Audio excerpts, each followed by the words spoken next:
আমি বলি, বাবা আমি তো বিয়ে করে ফেলছি। আমার বাবার প্রথম কোশ্চেন ছিল, ছেলের বয়স কত? My goodness. কেন? কারণ বাবা জানে আমি ক্রেজি, আমেরিকা যাওয়ার জন্য আমি যে কোনো কিছু করতে পারি। আমার বাবা তাকে দেখার পরে আমার বাবার প্রথম কোশ্চেন ছিল যে 10 বছর পরে আমার মেয়ের অবস্থা কি হবে আর তোমার অবস্থা কি হবে, একবার কি চিন্তা করেছো? আমি করলাম কি, এরকম করতে করতে আমি অনেকগুলো নাম্বারে কল দিলাম। থাকে না প্রত্যেক দিনই আমি দেখি আর মানে ফোন নিয়ে কল করা। তো এরকম করতে করতে একজনকে আমি পাই, সে আমেরিকাতে থাকে, তার নাম ছিল অনিতাভ। তো একটা লোক জিজ্ঞেস করলো, ও তোমার কি হয়? বলে যে আমার ওয়াইফ হয়। তার 1 মিনিট পর আমাকে জিজ্ঞেস করলো, আমাকে বললো, রামুনি তুমি কি রাগ করছো যে আমি তোমাকে আমার ওয়াইফ বলছি?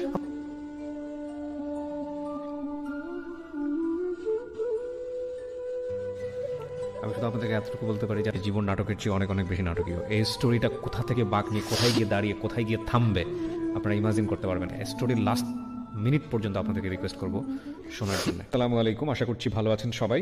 দোয়া এবং শুভকামনা জানিয়ে শুরু করছি স্টুডিও অফ ক্রিয়েটিভার্সের আরও একটি উদ্যোগ, লাইভ। প্রথমে নামটা একটু বলতে হবে যে? আমার নাম রহিমা আফরোজা। আপনি আমেরিকান সিটিজেন? জি। ওকে, কত সালে হয়েছেন আমেরিকান সিটিজেন? 2018-এ। 2018-এ? খুব বেশি দিন হয়নি। নভেম্বর 28। ওকে। এছাড়া জন্ম জেলা? জন্ম ঢাকাতে, আমাদের মুগদাতে। আমি ঢাকাতে বড় হয়েছি, মুগদাতে। ওকে। আমি আসলে, আমাদের ফ্যামিলিটা মিডল ক্লাস ফ্যামিলি, 3 ভাই 1 বোন, আমি সবার ছোট। তো আনফর্চুনেটলি আমার মেঝো ভাইটা 18 বছর 5 মাসে ব্রেন স্ট্রোক করে মারা যায়। বাবা খুব ব্যস্ত ছিলেন আপনার ব্যবসা নিয়ে। আমাদের পিরিয়ামিনি মার্কেটে তখন 5টা দোকান ছিল, তো আবার ব্যবসা বাণিজ্য সবকিছু নিয়ে ব্যস্ত। আপনি এই যে গল্পটা বলছেন তখন আপনার বয়স কত? স্কুল লাইফের কথা বলছি। আমার বাবা খুব স্ট্রিক্ট মানুষ ছিলেন, কিন্তু যখন 98-এ জুলাইয়ের 10 তারিখে আমার মেঝো ভাই মারা যায়, তখন তার মধ্যে ওই স্ট্রিক্টনেসটা একদম চলে যায়। লাইক শাসন করা যে ফ্যামিলিতে, ওই শাসন করাটা তার ছিল না। আর আমার বড় ভাইয়া 95-এ সাউথ কোরিয়াতে চলে যায়।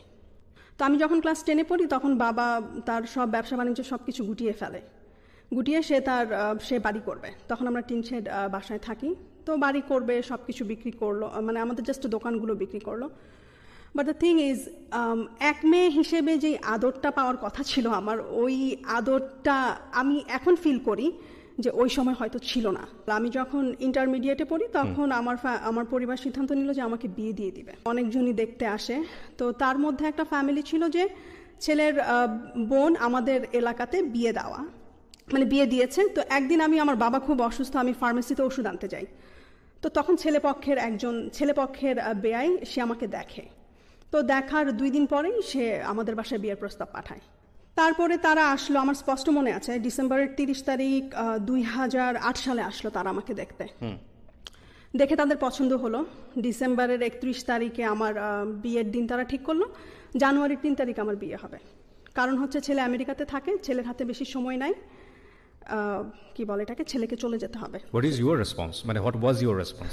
আমার রেসপন্স ছিল যে বাবা মা যেইটা সিদ্ধান্ত নিবে আমি সেটাই করব। মানে হয় না, ওই টিনেজ বয়সে তো আমরা অনেক সময় ফলিং থাকি কারো না কারো প্রতি, বা ওরকম না, ওই রকম কখনো ছিল না।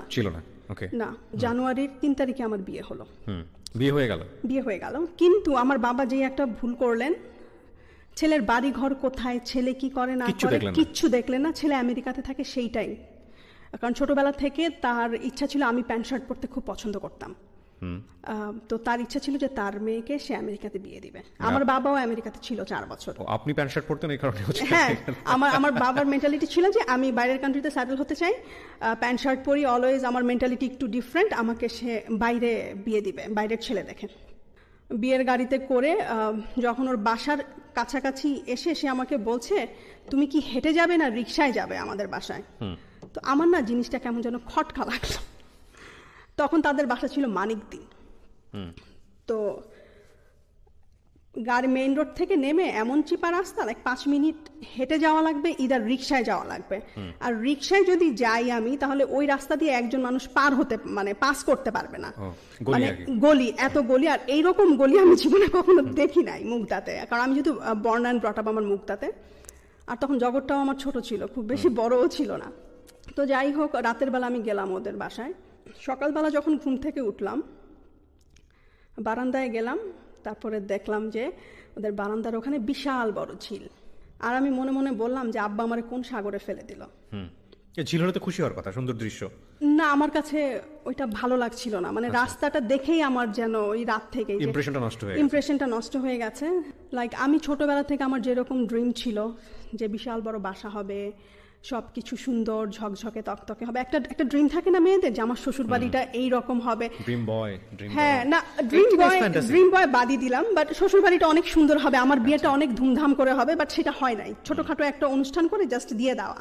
আমাদের রিলেটিভস কেউ যদি তার সাথে কথা বলতো না, সে একই কথা বলতো যে আমি তো বিয়ে করতে চাই নাই, আমার ফ্যামিলি আমাকে জোর করে বিয়ে করিয়ে দিয়েছে।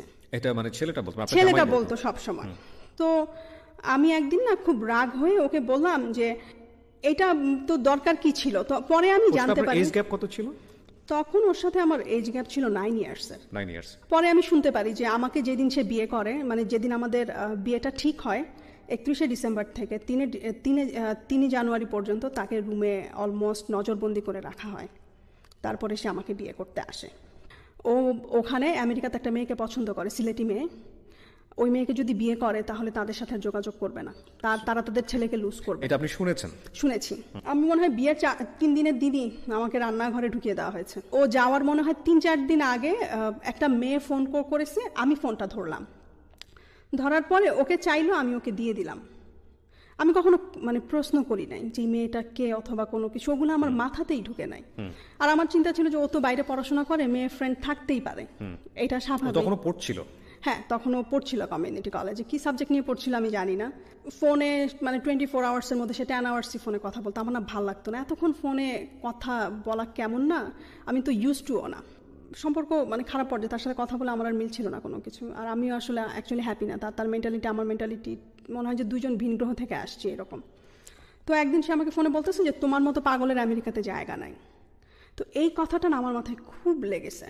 তখন আমি ওকে বললাম যে তোমার কি এমন আমেরিকা, আমি আফরোজা একদিন গিয়ে দেখিয়ে দিব, এটা বলে আমি ফোন রেখে দিছি। তারপর যাই হোক, 2 ফ্যামিলির মতামতে আমাদের ডিভোর্স হয়ে যায়। কি বলেন?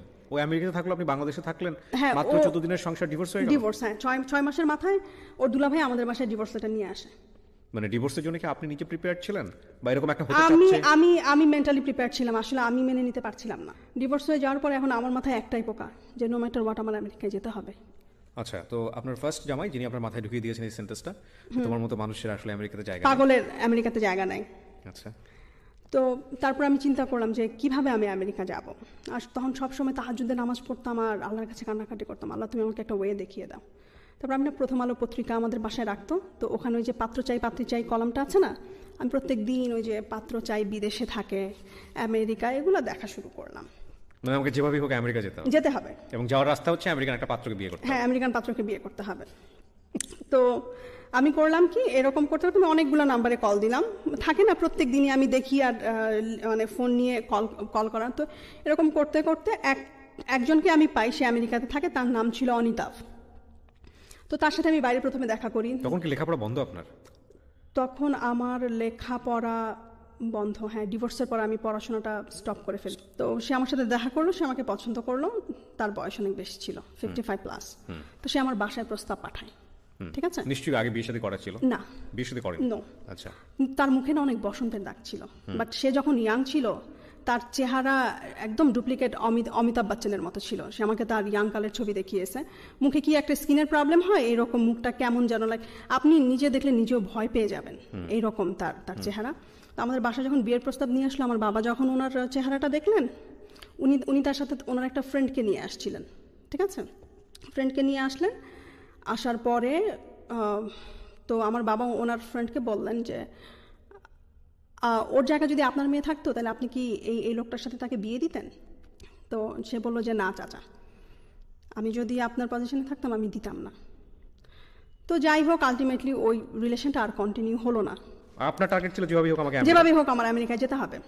বুঝতে পারছি আমি। তারপরে আমি কি বলে এটাকে, আমি ওই ভাইয়াটার ফোন নাম্বার রেখে দিলাম, ওর যে বন্ধুটাকে নিয়ে আসছে সাথে, ওই বন্ধুটাকে আমি বলছি যে ভাইয়া যেভাবে হোক, উনিও আগে আমেরিকাতে ছিল, ওনার নাম বাবুল ভাই। তো উনি বললো যে দেখো তো তোমার তো, আমি তাকে বলছি দেখেন আমি আসলে আমেরিকায় যেতে চাই, সেটা যেভাবেই হোক। তো সে আমাকে বলতো, দেখো আমার অনেক পরিচিত ফ্রেন্ড আছে যারা আমেরিকাতে থাকে, তো তুমি একটা কাজ করো, তুমি আমার ফোন নাম্বার রাখো, আমি তোমাকে যেভাবেই হোক আমি ম্যানেজ করে দেবো একটা ভালো ছেলে। তো পরে আমি বাবাকে বললাম যে আমি প্রাইভেটে ভর্তি হব। অলরেডি বিয়েতে ওখানে 1.5 বছর চলে যায়। তো 2 দিন পরে তার সাথে আমার দেখা হয়। ওই যে আমার একই কথা যে আমার আমেরিকান ছেলে বিয়ে করতে হবে, আমার আমেরিকান ছিল। হ্যাঁ, সেও আমেরিকান ছিল। ক্রেজি, মানে আমি জানি না, মানে আমি আই ডোন্ট নো, লাইক আমার মাথায় তখন যে আমার আমেরিকা যেতে হবে ওইরকম একটা, ইভেন সে তো আপনার লাইফে নাইও, সে যে আপনাকে মাঝে মাঝে পোক করে তাও তো না, সে হারায় গেছে। আপনি গিয়ে একসময় আমেরিকাতে গেলেন কিন্তু সে তো দেখলো না, তাহলে কি দরকার আছে এটা? আই ডোন্ট নো, মানে জেদ মানে জেদ মানে যেতেই হবে। আর জেদ মানুষকে ধ্বংস করে অনেক সময়, ডেফিনেটলি করে, অনেক সময়। তো পরে আমি ওনার সাথে দেখা করলাম। দেখা করার পরে আমি ওনাকে বললাম যে আমি আমেরিকায় যেতে চাই, আমি শুনেছি আপনি আমেরিকাতে থাকেন, আপনার কাছে অনেক ছেলে আছে, তারা ইয়ে করবে, লাইক আপনি আমাকে একটা ব্যবস্থা করে দিবেন। তো সে আমাকে সাজেস্ট করলো যে তুমি ভালোভাবে পড়াশোনাটা কন্টিনিউ করো, আমি তোমার জন্য খুঁজবো আস্তে আস্তে। তো তার সাথে পরিচয় হওয়ার 1.5 বছর পরে তার একটা ফ্রেন্ডের সাথে সে আমাকে এঙ্গেজ করানোর চেষ্টা করে, কিন্তু আনফর্চুনেটলি ওইটা হয় না, গেল ওইটা। তারপরে আমি জুয়েলকে বললাম যে দোস্ত, প্রথমটা তো কাজ হলো না, তুমি একটা কাজ করো। ও আমাকে বলেছে ঠিক আছে, আমার কাছে আরেকটা ছেলে আছে, তুমি ওর সাথে কথা বলে দেখো। তো আমি একদিন 2010 সালে, এটা নভেম্বরের 25 তারিখ হবে, তো নভেম্বরের 20 তারিখ আমি ওকে বললাম কি ব্যাপার, তোমার ফ্রেন্ড তো আমাকে ফোন দিচ্ছে না। পরে আমি বললাম যে তুমি একটা কাজ করো, তোমার ফ্রেন্ডের নাম, আমি জুয়েলকে বলছি যে তোমার ফ্রেন্ডের নাম্বারটা দাও, আমি কল করি। আমাকে বললো যে না, আমার ফ্রেন্ড তোমাকে কল করবে, তাহলে তোমার ভ্যালুটা থাকবে তার কাছে। ঠিক আছে। তো ও নভেম্বরের 24 তারিখ আমাকে ফোন করে। ওনার নাম ছিল বা ডাক নাম। তো কথাবার্তা বলার এক পর্যায়ে সে আমাকে বলছে যে আমি না ফুচকা এখানে খেতে পারি না। কেন? বলে এখানকার পানিতে আমার প্রবলেম হয়, আমার পেট খারাপ হয়ে যায় বাইরের ফুচকা খেলে। তো আমি বলছি ওকে ফাইন। তো সে আমার সাথে দেখা করতে চায়। তো নভেম্বরের 25 তারিখে আমি সকালবেলা তার সাথে দেখা করলাম তার বাসায়। সে তখন বনানীতে থাকতো। তো আমি যাওয়ার সময় না ফুচকার সব কিছু নিয়ে যাই, যা যা লাগবে, ধনেপাতা, কাঁচামরিচ থেকে শুরু করে এভরি সিঙ্গেল থিং নিয়ে যাই। কেন নিয়ে যান? সে আমেরিকা যেতে হবে না, হ্যাঁ ইটস কাইন্ড অফ আমেরিকা যেতে হবে, প্লাস সে এটা খেতে পারে না। লাভড আমেরিকা, বাট বিষয়টা হচ্ছে কি ওনাকে কি আপনার পছন্দ হয়েছিল বা এরকম কোনো কিছু? না, বলি আপনাকে। তো আমি যখন গেলাম, ও যখন দরজাটা খুললো, হ্যাঁ, আমি মনে মনে আমার ফ্রেন্ডকে গালি দিলাম যে আমার কোথায় পাঠাইছে, ওরে গালি দিচ্ছি আমি লিটারালি। তো আমি ওর বাসায় ঢুকলাম। প্রথমে ওকে ভালোবাসি নাই, ওর বাসার প্রেমে পড়ে গেছি। আমার যে ড্রিম হাউস ছিল, ওই ড্রিম হাউসটা দেখলাম। আই ডোন্ট নো আমি তখন কেন করলাম এটা, ঠিক আছে। তো কিন্তু আমার ওই ফ্রেন্ডটা বলেছিল খুব ভদ্র, খুবই ভদ্র, অতটুকুই। ওর সম্পর্কে আর কিছু জানি না, ওর ফ্যামিলি কি করে, ওর কি পড়াশোনা, ও কি করে ওখানে, আমি কিচ্ছু জানি না। গল্প করতে থাকি আমরা। 32 বছরের ডিফারেন্স তখন মনে হয় নাই আমার, লাইক ওর সাথে যখন আমি গল্প করতাম, মানে আপনার থেকে ওর 25 বছরের ডিফারেন্স ছিল? 33 বছরের ডিফারেন্স ছিল। 33 বছরের ডিফারেন্স? হ্যাঁ, আমার তখন 20 বছর, ওর তখন 53 তখন ওর। কিন্তু আমার জন্য তখন ফ্যাক্ট ছিল না, আমেরিকা হলেই হয়। তো যাই হোক, ওর বাসার প্রেমে পড়লাম, বাসার সবকিছু আমার ভালো লাগলো। আর খুব শৌখিন প্রকৃতির মানুষ ছিল। তো গল্প করলাম। তারপরে দিনটা ছিল বৃহস্পতিবার, ওর সাথে যখন আমার প্রথম দেখা হয় নভেম্বরের 25 তারিখ। ওইখান থেকে রিক্সায় করে সে আমাকে Mugda, like Kamalapur rail station পার হয়ে আরো ভিতরে আমাদের বাসা, সেই বনানী থেকে রিক্সায় করে সে আমাকে ওই দিন বাসায় পৌঁছে দেয়। শুক্রবারে আবার আমি গেলাম ওর বাসায়। কিন্তু আপনার ওকে তো ফার্স্ট টাইম দেখেছে, খুব একটা ভালো লাগেনি? না, ভালো লাগে না। কিন্তু ওর সাথে যখন আস্তে আস্তে কথা বলা শুরু করলাম, ওর আস্তে আস্তে না ভালো লাগাটা শুরু করলাম, মানে কথাবার্তাগুলো খুব ভালো লাগা শুরু করলো।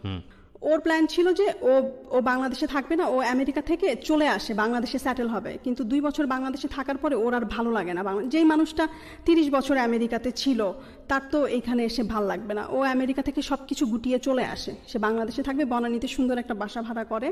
ওই দিন প্রচণ্ড ঝুম বৃষ্টি, রাস্তার মধ্যে হাঁটু পানি হয়ে গেছে। তো আমার বাবা আমাকে, আমি যাব একবার নিচে নামছি, আমার বাবা আমাকে ধমক দিয়ে উপরে নিয়ে গেছে, বলে এই বৃষ্টির মধ্যে তো কুকুরও বের হয় না, তুই কেন বের হবি, তুই বের হতে পারবি না। আর আমার মাথায় চিন্তা, আমি তোকে কথা দিয়ে ফেলছি যে আমি সকাল 10টার মধ্যে যেভাবে হোক আমি বনানীতে থাকবো, আমার তো যেতে হবে। পরে চিন্তা করে আব্বাকে বললাম, বাবা আজকে তো ইউনিভার্সিটিতে যেতেই হবে, কারণ ঢাকা ইউনিভার্সিটির প্রফেসরের ক্লাস যদি মিস করি সে অনেক রাগ হয়ে যাবে। এই কথা বলে আমি একটা রিক্সা নিয়ে আমি চলে গেলাম বনানী। যাওয়ার পরে সে আমাকে বলল যে তোমার ফ্যামিলিতে কেউ আমার কথা জানে? আমি বলছি যে না, কেউ জানে না। না সরি, আমি এই কথাটা আমার মায়ের সাথে শেয়ার করেছিলাম যে মা, আমি এরকম একজনের সাথে কথাবার্তা বলি, ভালো লেগেছে। আমার ডিভোর্সের পরে আমার মা আমার বেস্ট ফ্রেন্ড হয়, আমি আমার মায়ের সাথে সব কথাই শেয়ার করি, আমি কোথায় কি করি না করি। তো আমার মা তখন আমাকে বলল যে তুই একটু আমাকে বিয়ে করার আগে, তুই যদি বিয়ে করতে চাস আমাকে একটু দেখাস বিয়ে করার আগে। তো ও যেদিন আমাকে বাসায় পৌঁছে দেয়, আমি গিয়ে আম্মাকে বলি যে আম্মা আসছিল। তো আম্মা বলে তুই আমাকে একটু ফোন করে বলতে, আমি না হয় বারান্দা থেকেই দেখতাম। যাই হোক, তারপর আমি ওর বাসায় যাই। যাওয়ার পরে সে আমাকে বলে যে তোমার ফ্যামিলিতে তোমার সাথে কার ফ্রেন্ডলি রিলেশনশিপ? আমি আমার মায়ের সাথে, আর আমার মায়ের সাথেই মোস্টলি। তো আমাকে বললো যে তুমি তোমার মাকে ডাকো, তোমার বড় ভাইকে ডাকো। তখন আমি আমার বাবাকে প্রচণ্ড ভয় পেতাম। পরে আমি ওকে বললাম যে দেখেন মা যদি আসে, ভাইয়া যদি আসে, আপনাকে দেখে জীবনও এখানে বিয়ে দিবে না। তো ও বললো যে ঠিক আছে, তোমার মাথা গরম হয়ে আসছে, একটা কাজ করো, তুমি লাঞ্চ করো, লাঞ্চ করে ঘুমাও, ঘুম থেকে উঠে মাথা ঠান্ডা করে চিন্তা ভাবনা করে আমাকে তোমার সিদ্ধান্ত জানাও। তো আমি লাঞ্চ করলাম, ঘুম থেকে উঠলাম, উঠে আমি বললাম যে না, আমি বিয়ে করব, আমি এক পায়ে দাঁড়া।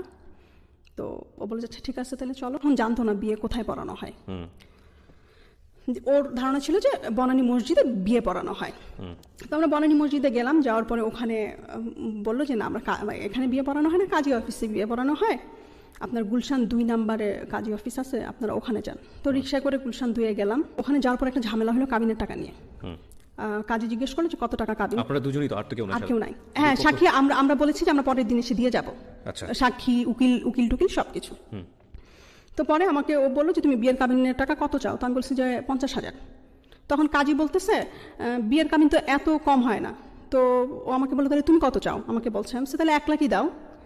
তখন কাজী বললো যে আপনাদের স্ট্যাটাস অনুযায়ী 1 লাখ যায় না। তো ও তখন বলতেছে তাহলে 10 লাখ দাও। আমি বলি যে না, কারণ কাজীরা যে প্রত্যেক লাখে 2,000 করে দেওয়া লাগে ওদেরকে। তা আমি বলি কেন শুধু 10 লাখ টাকা কাবিন দিয়ে 20,000 টাকা ওদেরকে দাও, আবার বিয়ের জন্য আরো 5,000, টু মাচ। আমি যে না, কোনো দরকার নাই। পরে কাজী ও বলতেছে তাহলে কাজী সাহেব আপনিই বলেন কোনটা আপনার মডারেট অ্যামাউন্ট হবে। তো কাজী বলে যে তাহলে 4 লাখ করেন। তো আমি যখন কবুল করি তখন মাগরিবের আজান দিচ্ছিল। তারপরে বাসায় আসলাম। ও আমাকে বিয়ের পরে মনে হয় প্রায় 200 রজনীগন্ধা কিনে দেয়। আমার রজনীগন্ধা খুব প্রিয় একটা ফুল। ওর দিক থেকে কোনো আত্মীয় ছিল না? না, কেউ ছিল না। ইভেন ওরা কয় ভাই বোন, ওর মা বাবা কি আছে না আছে আমি কিচ্ছু জানি না। ও ম্যান, আমি কিচ্ছু, আই ডোন্ট নো আমি কেন ক্রেজি ছিলাম। লাইক ওর কথাবার্তা কিছু একটা আমাকে, মানে ওর কথাবার্তা, আচার ব্যবহার আমার প্রতি ও খুব কেয়ারিং ছিল। আপনারা যারা গল্পটা শুনছেন বা দেখছেন তাদের অনেকেরই আমি বারবার বলছি যে ওনাকে জাজ করতেছেন। আমি জানি এই গল্প যারা দেখবেন তারা ম্যাক্সিমাম এই কাজটাই করবেন। ডোন্ট জাজ হার, আপনারা নিজেকে প্রশ্ন করেন এগুলো আমাদের লাইফে ঘটে কিনা, তাহলেই বুঝতে পারবেন। ওকে, তারপর? ও অনেক কেয়ারিং ছিল, আমাকে একটা বেবির মতো ট্রিট করতো। ওকে, বাট এটা খুব অল্প সময়ের জন্য না, আপনার 1 সপ্তাহ তো হয় নাই, তার মধ্যে 2 সপ্তাহ। নভেম্বরের 24 তারিখে, নভেম্বরের 25 তারিখে দেখা হলো, ডিসেম্বরের 9 তারিখে বিয়ে করলাম। তার আগে মোট 4বার না 5বার দেখা হয়েছে ওর সাথে আমার। তো আপনি এর মধ্যে আপনি কেয়ারিং এর ব্যাপারটা নিয়ে আসছেন, মানে এত দ্রুত আপনি ওর প্রতি ডিভোটেড হয়ে গেলেন? হ্যাঁ, জানি না কেন, লাইক হঠাৎ করে ওর প্রতি আমার ডিভোশনটা চলে আসলো। তো আমার মা বাসায় ছিলেন না। তখন পর্যন্ত আপনি জানেন যে ওর ফ্যামিলির কে কোথায় আছে, কি করছে? কিছু জানেন না? জানি না, কিচ্ছু না। তারপর আমি আমার মাকে ফোন করলাম। আপনার মনে হয় না যে আপনি অনেক ভয়ঙ্কর রকমের ক্রেজি কাজ করে ফেলেছেন ওই সময়টাতে? না, তখন মনে হয় সেটা তো আপনার ফ্যামিলি করেছিল। আপনি যদি আপনার কথা যদি সত্যি মেনে নেই, কারণ এই প্রশ্নগুলো আমাকে করতে হবে। আপনার ফার্স্ট হাজব্যান্ডের ক্ষেত্রে আপনার ফ্যামিলি একটা বড় ভুল করেছিল অ্যাকর্ডিং টু ইউর ভয়েস, যে তারা কোনো কিছু দেখেনি, জানেনি, শোনেনি। তো সেম ভুলটা থেকে তো আপনার শিক্ষা নেবার কথা। সেক্ষেত্রে আপনি একই ভুল এত রাফলি কেন করলেন? আমি জানেন এটা ভুল হয়েছে না, শুধু ফিউচারে বলে দেবে। ওই যে আমেরিকা যেতে হবে, মাথার মধ্যে ভূত। ও আমাকে পাগল বলেছে, যেতে হবে আমেরিকা, দেখাতে হবে ওকে। আমি পাগল না, আমি এই ভদ্রলোক যে আসলে আমেরিকাতে থাকে এটা আপনি নিশ্চিত ছিলেন? হ্যাঁ, কারণ আমার ফ্রেন্ড যে জুয়েল, ও আমাকে বলছে ও আমেরিকান সিটিজেন। আপনি ওকে ব্লাইন্ডলি বিলিভ করতেন? হ্যাঁ, ওকে আমি ব্লাইন্ডলি বিলিভ করতাম অনেস্টলি। বিয়ে করার পর আমি মাকে ফোন করি, আমার বাবা ফোনটা ধরার পরে আমার বাবা আমি জিজ্ঞেস করলাম মা কোথায়? বলে বাইরে হাঁটতে গেছে। বলে তুই কই, বাসায় আসবি না? তখন বাজে রাত 8টা। আমি বলি বাবা আমি তো বিয়ে করে ফেলছি। আমার বাবার প্রথম কোশ্চেন ছিল ছেলের বয়স কত। মাই গুডনেস, কেন? কারণ বাবা জানে আমি ক্রেজি, আমেরিকা যাওয়ার জন্য আমি যে কোনো কিছু করতে পারি। আর ওই যে প্রথমবার যে একটা ছেলেকে আনছিলাম বাসায়, ওর বয়স যে 55+ ছিল, এর জন্য বাবার প্রথম কোশ্চেন ছিল ছেলের বয়স কত। তো আমি নাম্বারটা বলছিলাম না, বাবা বলে কত 45, আমি বলি যে না আর একটু বেশি। বাবা বলে 46, আমি বলি যে না আর একটু বেশি। বলে 48, আমি হ্যাঁ 48। 53 আমি বলি নাই তখন, ইভেন তখন আমি নিজেও জানতাম না ওর এই যে 53। তারপরে বাবা ফোনটা রেখে দেয়, না হ্যাঁ বাবা ফোনটা রেখে দেয়। তারপর আমার মা ফোন করে হাউমাউ করে কান্না, যে মা তুই এত বড় একটা সিদ্ধান্ত নিয়ে ফেলে এত একটা কাজ করলি, আমি তো তোর সাথে ফ্রি ছিলাম, তুই তো আমাকে অ্যাটলিস্ট ফোন করে বলতে পারতি, তুই কেন বললি না। এদিক দিয়ে সারা রাত আমি টেনশন যে ও পরের দিন সকালবেলা আমাকে শ্বশুর মানে ওর মায়ের সাথে পরিচয় করিয়ে দিবে। আমি টেনশনে সারা রাত ঘুমাতে পারি নাই। ওর মাকে ফোন করে বলে কি, মা ওরা প্রত্যেক শুক্রবারে ওরা 2 ভাই ওর মায়ের কাছে ওর সকালবেলা নাস্তা খেত। তো আমার হাজব্যান্ড ফোন করে বলছে যে মা আমার একটা বন্ধু আসবে বাসায় নাস্তা খেতে, একটু নাস্তা একটু মানে বেশি করে বানিয়ে রেখো। তো সে ওইখান থেকে আসে, বনানী থেকে তাকে পিক করে তারা 2 ভাই মিলে যায় মাকে দেখতে, মায়ের সাথে সকালে তারা নাস্তা করে প্রত্যেকদিন শুক্রবার, এটা তাদের রুটিন। তারপর সারা রাত আমাদের ঘুম হয় নাই। এই ভদ্রলোক কি আগে বিয়ে করেছিলেন? না, কখনো না, কোনোদিন করেন নাই। না। তখন পর্যন্ত আপনি জানতে পেরেছেন যে কেন বিয়ে করেন? না, আমি জিজ্ঞেসও করিনি। তখন পর্যন্ত আপনি জিজ্ঞাসা করেননি? ওকে, তারপরে সারা রাত ঘুম নাই। ভোর 6টা বাজে সিএনজি নিয়ে, আর ওই যে আমাকে যে প্রথমে যে রজনীগন্ধা ফুল কিনে দিল ওইটা নিয়ে আমি আমার শাশুড়ির বাসায় চলে গেলাম। ভোর 7টা বাজে গিয়ে পৌঁছাইছি। ও আমাকে ড্রয়িং রুমে বসিয়ে গিয়ে তখন আমার শাশুড়ি ঘুমাচ্ছিলেন। শাশুড়িকে ঘুম থেকে তুলে এনে বলতেছে যে মা তোমার জন্য বউ নিয়ে আসছি। আমার মনে হচ্ছে আমি ক্যামেরা থেকে পালাই যাই, cause I am feeling you, এবং পুরো গল্পটা চোখের সামনে ভাসতেছে। ওকে, তারপর আমার শাশুড়ির রুমে আমাকে নিয়ে গেল, নিয়ে তার বিছানার পাশে একটা চেয়ার ছিল, ওখানে আমাকে বসালো। আমার শাশুড়ির হাত পা খুশিতে কাঁপতেছিল। ও খুশিতে? খুশিতে। আমার শাশুড়ির হাতে একটা চুড়ি ছিল। তো সে হজ থেকে 6টা চুড়ি নিয়ে আসে তার 6 ছেলের বউয়ের জন্য, কিন্তু বইয়েরটা দেওয়া হয় না। হজ থেকে না, সৌদি আরব থেকে না। আই এম সরি, আমরা যেটা করি আর কি, you are right, you are absolutely right. আমরা হজে গেলে হ্যাঁ, তো হজে যখন যায় সে 6টা বইয়ের জন্য 6টা চুড়ি নিয়ে আসে। তো এই চুড়িটা প্রথমে ওর ছোট বোনকে দিয়েছিল। আমার শাশুড়ি বলেছিল যে কখনো বিয়ে করে তাহলে আমার পক্ষ, আমি যদি বেঁচে না থাকি, আমার পক্ষ থেকে এই চুড়িটা আমার ছোট ছেলের বউকে দিও। সে অনেক দূরদর্শী মহিলা ছিলেন। মানে বিষয়টা এরকম দাঁড়িয়েছে যে আমার ছেলে বিয়ে করেছে, এটাই সবচেয়ে খুশির খবর। কাকে করেছে, কি করেছে সেটা ফ্যাক্ট না। সেটা ফ্যাক্ট না। তারপরে সে একে একে আমার সব ভাসুরদেরকে ফোন দেয়। তার আইকিউ লেভেল খুব ভালো ছিল। ওরা সব ভাই বোন আমেরিকা কানাডাতে স্যাটেল। নাস্তা করতে বসলাম, আমার শাশুড়ি না খুশিতে খেতে পারছে না। সে টেবিলে বসে আল্লাহর হাতে 2 হাত তুলে কি যে দোয়া আমাদের জন্য যে তার ছেলে বিয়ে করছে, এটাতেই অনেক খুশি। তো তারপরে আমরা একসাথে নাস্তা করলাম। নাস্তা করে তারপরে আমার হাজব্যান্ড বলল যে আমাদের একটু কাজ আছে মা, আমাদেরকে যেতে হবে। তো এর মধ্যেও আবার ছবি তুললো। এখানে আমার প্রশ্ন হচ্ছে যে আপনার হাজবেন্ডের জায়গা থেকে কোনো প্রবলেম ছিল না, তাহলে আপনার হাজবেন্ডের পক্ষ থেকে তো কেউ থাকতে পারতো আপনাদের বিয়েতে? ও না একটু ইন্ট্রোভার্ট টাইপের ছিল, ওনার সারপ্রাইজ দিতে খুব পছন্দ করতো। ওকে, তো আমি বাসায় আসলাম। আপনি বিয়ের আগে কখনো জিজ্ঞেস করেননি যে তোমার ফ্যামিলিতে কোনো প্রবলেম হবে কিনা আমাকে নিয়ে? সে বলছে যে না। আমি যখন জিজ্ঞেস করলাম বলে যে না, কোনো প্রবলেম হবে না, এই জন্য এটা আমার লাইফ, লাইক আমার জীবন, আমি সিদ্ধান্ত নিব। কে কি মনে করলো না মনে করলো সেটা আমার দেখার বিষয় না। ওকে। তো সন্ধ্যাবেলা আমি ওনাদের বাসায় যাই। বাসায় যাওয়ার পরে কিছুক্ষণ বসার পর আমি আমার বাবার বাসাতে যাই আমার হাজব্যান্ডকে নিয়ে, প্রথমবার বিয়ের একদিন পরে। মা বাবাকে ফোন করে বলি সে আসতেছে। তো যাওয়ার পরে আমাদের বাসার যেই কালচার, টেবিল ভর্তি খাবার দাবার। তো আমার বাবা তাকে দেখার পরে আমার বাবার প্রথম কোশ্চেন ছিল যে 10 বছর পরে আমার মেয়ের অবস্থা কী হবে আর তোমার অবস্থা কী হবে, একবার কি চিন্তা করেছ? তো ও কি উত্তর দিয়েছে আমি জানি না, পরে আমি শুনেছি যে আমার বাবা ওকে প্রথম এই কোশ্চেনটা করার পরে আমি আমার জামা কাপড় সব কিছু গুছাচ্ছি। আমার বাবা এসে ওর সাথে কিছুক্ষণ কথা বললো, এসে দরজার সামনে বলতেছে যে ও একটা পাগল, ওর সাথে তুই জীবনে কখনো সংসার করতে পারবি না। এটা ছিল আমার বাবার প্রথম কথা আমার সাথে আমার বিয়ের পরে। তারপর আমাকে বলতেছে আমরা কাউকে এখনও বলি নাই তুই বিয়ে করছিস, এখনও সময় আছে, চলে আয়। তারপর আমি আমার বাবাকে বলি যে না, আমার বিয়ে হয়ে গেছে, আমার পক্ষে সম্ভব না ফিরে আসা। এটা বলে তারপর আমার কাপড় চোপড় নিয়ে আমার মায়ের সাথে অনেকক্ষণ কান্নাকাটি করে আমি সারা রাস্তা কাঁদতে কাঁদতে আসি বনানীর বাসায়। তো যাই হোক, এইটার পর থেকে না ও আর কখনো আমাদের বাসায় আমি যে যাব ওইটাও সে পছন্দ করতো না। মানে ওর ওই কথাটা খুব খারাপ লেগেছে আমার বাবা ওকে যেই কথাগুলো বলছে। তো দেখা গেল যে আমার বিয়ের 1 মাস পর আমাদের রিসেপশন হয়। রিসেপশনে ওদের ভাই বোন মোটামুটি সবাই চলে আসে কানাডা আমেরিকা থেকে। খুব সুন্দর একটা আমরা ঘরোয়া পরিবেশ, শুধুমাত্র আমার ফ্যামিলি মেম্বার আর ওর ভাই বোনেরা, বাইরের কেউ ছিল না। বাইরের লোকের মধ্যে ছিল শুধুমাত্র আমার উকিল বাবা।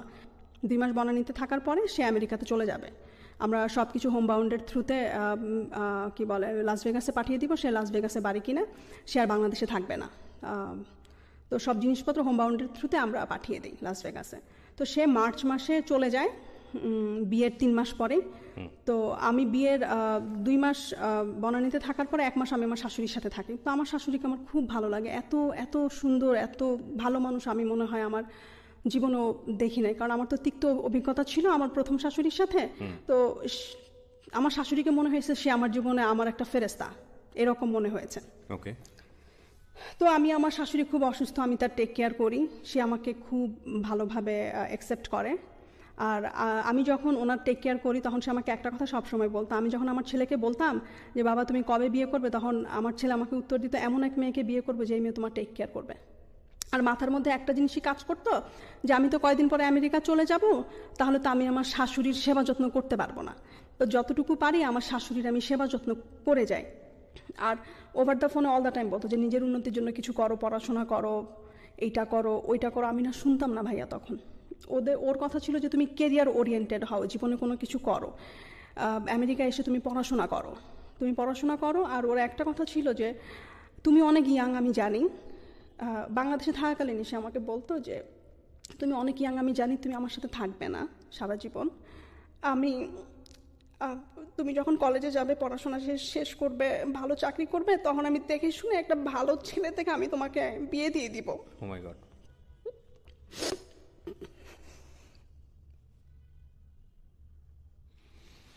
আমি শুধু আপনাদেরকে এতটুকু বলতে পারি যারা এতক্ষণ ধৈর্য ধরে শুনেছেন, আমি সবসময় একটা কথা বলি যে জীবন নাটকের চেয়ে অনেক অনেক বেশি নাটকীয়। এই স্টোরিটা কোথা থেকে বাঁক নিয়ে কোথায় গিয়ে দাঁড়িয়ে কোথায় গিয়ে থামবে আপনারা ইমাজিন করতে পারবেন না। লাস্ট ব্রেথ মানে স্টোরির লাস্ট মিনিট পর্যন্ত আপনাদেরকে রিকোয়েস্ট করবো শোনার জন্য। ওয়াও। তখন ওই যে মাথা ছোট, আমি বেবি লাইক, সবাই প্যাম্পার করতো অনেক। প্রত্যেক বছর শ্বশুরবাড়ি থেকে প্রচুর গিফট পেতাম। আমি ডিসেম্বরের 15 তারিখে আমি ফাইনালি ভিসা পাই। তখন আমাদের বিয়ের 2 বছর হয়ে যায় আমি যখন ভিসা হাতে পাই। আমি মনে হয় একমাত্র ব্যক্তি দুনিয়াতে যে ভিসা পাওয়ার পরের দিনই ফ্লাই করে। মানে রাক্ষসের মতো অপেক্ষা করছিলেন যেটাকে বলে। ভিসা পেলাম বৃহস্পতিবার বিকালে। ও আরেকটা কথা বলতে ভুলে গেছি, ও আমার বার্থডে 27 অক্টোবর, ওইটা কোরবানির ঈদ ছিল। টানা 3 দিন আমার বার্থডে সে সেলিব্রেট করে। যখন ভালো তখন খুব ভালো মানুষ, আসলে সে খুব ভালো মানুষ। যখন খারাপ সে ভয়ঙ্কর খারাপ। যখন খারাপ মানে কথা বন্ধ, ওইটাই আমার কাছে ভয়ঙ্কর খারাপ মনে হতো। মানে শত কান্নাকাটি করলেও তাকে ম্যানেজ করা যেত না, আমার চোখের পানি তার কাছে কিচ্ছু না তখন। এরকম আমি খুব ট্রাভেল লিভিং চ্যানেল দেখতাম তখন, তো ওখানে লাস ভেগাস দেখাতো, কি যে সুন্দর লাগতো টিভিতে দেখতে লাস ভেগাস। তো আমি একাই ফ্লাই করি। তো আমার বড় ভাসুর বলে যে যেই মেয়ে কখনো এয়ারপোর্ট দেখে নাই সেই মেয়ে এখন একা একা লাস ভেগাস যাবে। তো লাস ভেগাসে যখন যাই আমার বের হতে একটু দেরি হয়, কারণ ওখানকার প্রসেসিং তো আমি জানি না। ওইখানে আমি একটা ফর্ম ফিল আপ করতে গিয়ে অনেক সময় লাগিয়ে দিই। পর আমি যখন ইমিগ্রেশনে ওরা জিজ্ঞাসাবাদ করে যে ব্যাগে কি আছে না আছে, তো তখন একটা পুলিশ এসে বলে যে তুমি রাহিমা আফরোজা কি না? হ্যাঁ। বলে তোমার হাজব্যান্ড তোমার জন্য অলমোস্ট 3-4 আওয়ার্স ওয়েট করতেছে বাইরে, আমরা জাস্ট মেক শিওর করলাম যে তুমি এসে ঠিকমতো পৌঁছেছো কিনা। সে একটু কনফিউজড, সে তুমি ল্যান্ড করেছো কিনা এটা মেক শিওর হওয়ার জন্য। তো ওরা খুব তাড়াতাড়ি আমাকে ইমিগ্রেশন আমি ক্রস করে, কারণ আমি তো পার্মানেন্ট প্রেসিডেন্ট হিসেবে গিয়েছি ওখানে, আমি ভুলে ট্যুরিস্টের ফর্ম ফিল আপ করেছি ওখানে। যারা পার্মানেন্ট প্রেসিডেন্ট তাদের কোনো ফর্ম ফিল আপ করতে হয় না, জাস্ট ইমিগ্রেশন ক্রস করে আসলেই হয়। তো তারপরে আমি যখন ভেগাস করি তখন সন্ধ্যাবেলা, তো ওর বিশাল বড় গাড়ি ক্যাডিল্যাকের, মানে খুব সুন্দর লাগছিল, মনে হতো যে ফাইনালি স্বপ্নের শহরে এসে পৌঁছালাম। তারপর সংসার করা শুরু করলাম। আমি 3-4 মাস কোনো কাজ করি নাই। ওর কথা হচ্ছে যে তুমি জবের জন্য অ্যাপ্লাই করো, নিজের উন্নতির জন্য যা যা করা লাগে তুমি করো। ওগুলো আমি কোনো কিছুই করছিলাম না। সারাদিন মানে ঘোরাফেরা, খাওয়া দাওয়া, ঘুম, এছাড়া আমার আর কোনো কাজ ছিল না। আর রান্নাবান্না সব কিছু ওই করতো। ওর যেহেতু কোনো চাকরি করতো না, ও তো সোশ্যাল সিকিউরিটি আর আমাদের ওই যে পেনশনের টাকা দিয়ে আমাদের সংসার ভালোই। $3000 প্রতি মাসে কিন্তু খারাপ না যখন নিজের বাড়ি থাকে বাইরের। হ্যাঁ, ভেগাসে আমাদের ডুপ্লেক্স হাউস ছিল, ও কিনে ওইটা পার্সোনালি, ওর এটা প্রথম বাসা। আমেরিকাতে, নিজের কেনা বাসা। তারপর চলছে সব কিছু ভালোই। একদিন হঠাৎ করে সে আমাকে বলছে যে কোম্পানির টাকা বন্ধ হয়ে গেছে আরও 1 বছর আগে, কোম্পানি থেকে যে $2,000 করে পেত। আমার মাথায় না পুরো একটা মনে হয় যে আকাশ ভেঙে পড়লো, যে ওইটা কী বললো, এখন আমাদের সংসার কিভাবে চলবে, এত খরচ, এত কিছু। তো একটু রাগ করেই ও বললো। তো আমি করলাম কি, ওই দিন বিকালে কাজ খোঁজার জন্য বের হয়ে গেলাম। তখন সামার টাইম, এত গরম, বিকালে লু হাওয়া ওখানে। পরে বিভিন্ন জায়গায়, অনেক জায়গায় অ্যাপ্লাই করলাম, জব হয় না। একদিন এমনও হয়েছে ভাইয়া, আমি লাস ভেগাসের স্ট্রিপে পানি বিক্রি করতে গেছি, সুটকেসে করে গ্রোসারি থেকে পানি নিয়ে। দেখা গেছে যে ওইটা $1 করে, একটা কেসে হয়তো 30টা বোতল থাকে, 30টা বোতল বিক্রি করলে $30, কিন্তু আমি গ্রোসারি থেকে কিনছি অনলি $5। তো নিয়ে সেই হেভি, প্রায় মনে হয় 200 বোতল পানি হবে, ওইটা সুটকেসে করে নিয়ে আমি স্ট্রিপে গেছি খুব কষ্টে, বাসে করে।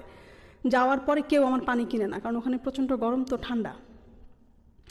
এটা কেউ জানে না ভাইয়া, এটা আমি কাউকে কখনো বলি নাই। তো আমি পানি বিক্রি করতে গেছি, ওখানে কেউ আমার পানি কিনে নেয়, কারণ আমার পানিটা ঠান্ডা ছিল না, কারণ আমার কুলার ছিল না। যে কুলারে যে ওরা যে ঠান্ডা পানি বিক্রি করে, আর ওখানে বিজনেসের সামনে লেখা ছিল যে ডোনেশন ফর চার্জ সামথিং, মানে আপনি এটা ডোনেট করবেন, যে টাকাটা বিক্রি করে যে টাকাটা পাবেন ওটা ডোনেট। এরকম আমিও আমার সুটকেসের গায়ে লিখে নিয়ে যাই। তো হার্ডলি মনে হয় 4 ঘন্টা দাঁড়িয়ে থাকার পরে একটা পানির বোতল বিক্রি করতে পারছি। তারপরে করলাম কি, পাশে যারা পানি বিক্রি করতেছিল ওদেরকে বোতলগুলো দিয়ে আমি খালি সুটকেস নিয়ে বাসায় চলে আসছি। যে বললাম যে আমাকে দিয়ে হবে না। ও আরেকটা কথা বলতে ভুলে গেছি, আমি যখন আমেরিকাতে আসি, আমার শাশুড়ি আমাকে $300 দিয়েছিল, আর আমার ভাসুর আমাকে $200 দিয়েছিল আমার ম্যারেজ অ্যানিভার্সারি উপলক্ষে। সো মোট $500 নিয়ে আমি আমেরিকাতে আসি। আমেরিকাতে আসার পরপরই আমার হাজব্যান্ড করলো কি, ওয়াইফাই কানেকশন আর টেলিফোন কানেকশনের যে বিলটা $70 করে এভরি মান্থ, সেটা সে আমাকে পে করতে বললো। লাইক আমার নামে নিল, আমাকে পে করতে বললো। আমি যাওয়ার মনে হয় 4-5 মাস পরে, আমাকে রেসপন্সিবল বানানোর জন্য, যে আমার তো এটা পে করতে হবে, তখন আমার একটা কাজ করার আগ্রহ হবে।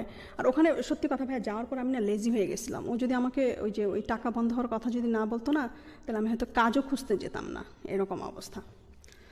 তো অনেক জায়গায় কাজ খুঁজলাম, কাজ পেলাম না। একদিন ভোর 5:30 বাজে কাজ খুঁজতে বের হয়েছি।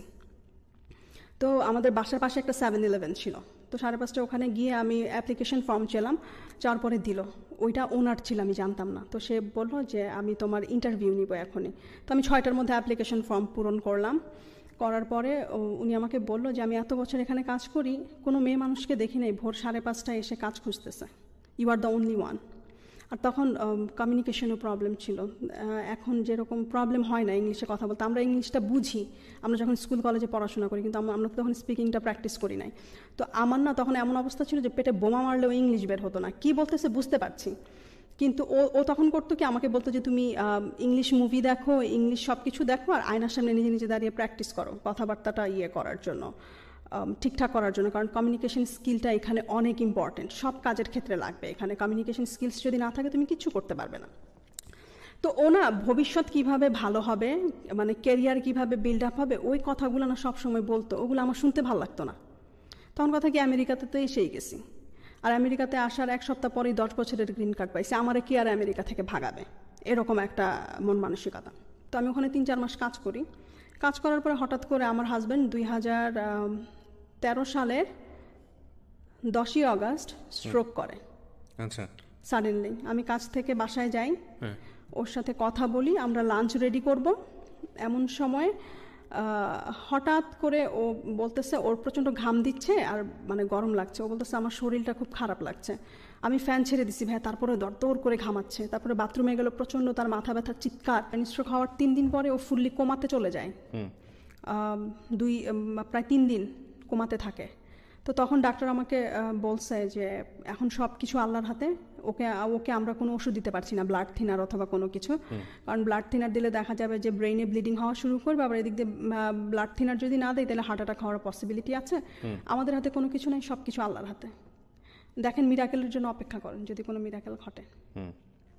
তো তখন আমি করলাম কি, সারাক্ষণ ওর হাত, ও তখন আইসিইউতে, আর আইসিইউতে শুধুমাত্র ওয়াইফকে অ্যালাউ করে ওখানে ওরা। তো আমি আইসিইউতে ওর হাত ধরে সারাক্ষণ বসে থাকতাম আর শুধু আল্লাহকে ডাকতাম। আর আমি যখনই নামাজ পড়তাম তখনই আল্লাহকে একটা কথা বলতাম যে আল্লাহ, আমি যাতে ওর সেবা যত্ন করে কবরে যেতে পারি, ও যতদিনই বাঁচে আমি যাতে ওর টেক কেয়ারটা করতে পারি। তারপরে ওর আত্মীয় স্বজন সবাই যায় 1 by 1 আমাকে টেক কেয়ার করার জন্য, বাট আমি টানা মনে হয় 25 দিন হসপিটালে ছিলাম ওর সাথে। টানা 25 দিন হসপিটালে থেকে বাসায় আসি, তখন হাতের অবস্থাও খারাপ, আমার একটা জবের দরকার। তখন বাঙালি এক ভদ্রলোক, ওখানকার কমিউনিটি লিডার, সে আমাকে তার অফিসে একটা জব দেয় 25 ঘন্টা।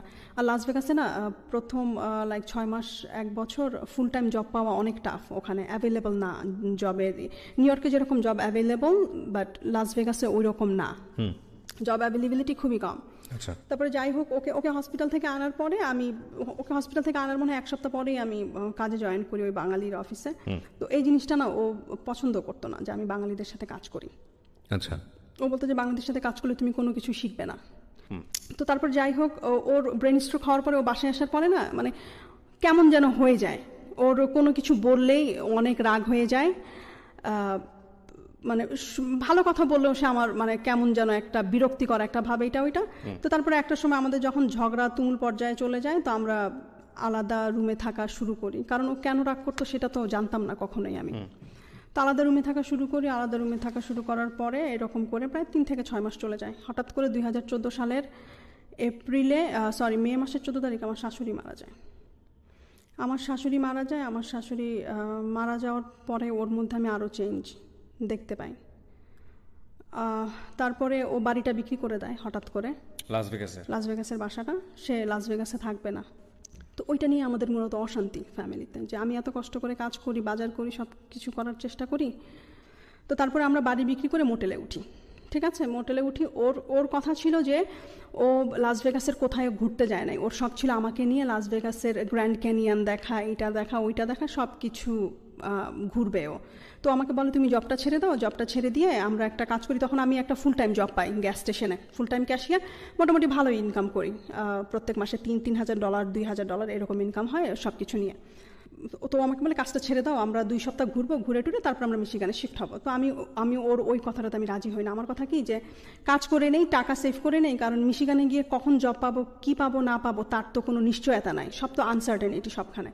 ঝগড়া লাগার এক পর্যায়ে সে আমাকে বলতেছে তুমি যদি আমার সাথে মিশিগান যেতে চাও তোমার আজকে রাতে জব ছাড়তে হবে। আমি বলছি যে না, আমি জব ছাড়বো না, তুমি একটা কাজ করো, অ্যাড্রেস লিখে দিয়ে যেও আমাকে, আমি পরে গিয়ে তোমার সাথে জয়েন করব। পরে আমি কাজে চলে গেলাম এই কথা বলে। ভাই আমি এসে দেখি যে সে নাই মোটেলে, সে চলে গেছে আমাকে ছেড়ে।